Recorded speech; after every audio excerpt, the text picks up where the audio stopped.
Mga guys, so karon papunta tayo ng airport mga guys kasi flight natin papuntang Doha, Qatar.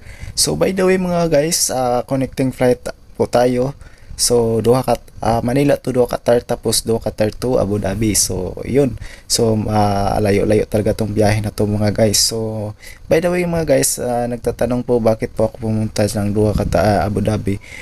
Pumunta po ako ng Abu Dhabi mga guys kasi pasampa po ako ng barko, pero kailangan po by the way, joining po talaga namin is Saudi Arabia, Saudi, pero kailangan pa po kami magkuha ng training doon sa Abu Dhabi. So yung base namin guys is nandoon sa Abu Dhabi kasi nandoon yung agency company namin sa Abu Dhabi. So doon din kami magte-training kasi nga kailangan magkuha kami ng training para makasampa ng barko kasi nga record yung training na yun. So ngayon nga guys, papunta na tayo doon sa airport, terminal 3 ba? Ay, hindi ako sure, nakalimutan ko na kasi matagal-tagal na itong video na to. So ngayon pumunta ako sa airport mga guys. So by the way, apat kami, tapos yung dalawa nandoon na sa airport, pero yung dalawa, ako at yung isa is on the way na po papunta doon. So tinitext ko na sila na on the way na po ako. So ngayon lang guys, ako lang po isa dito sa taxi na sinakyan ko.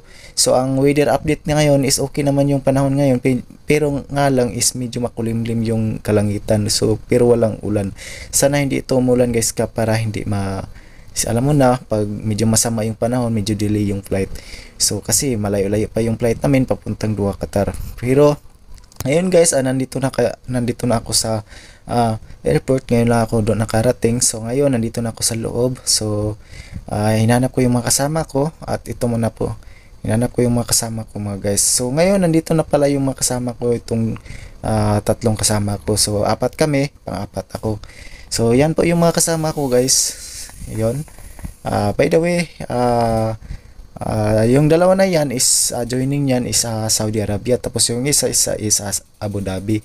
So kaming apat is sa Abu Dhabi kami kasi nga magti-training kami. So ngayon papasok na kami ng anong tawag dito guys, so ngayon nandito na kami sa naghintay na lang kami ng airplane. So waiting lang kami, naka-check-in na. So ngayon papasok na kami sa airplane guys. So ang sasakyan pala namin na airplane guys is Philippine Airline.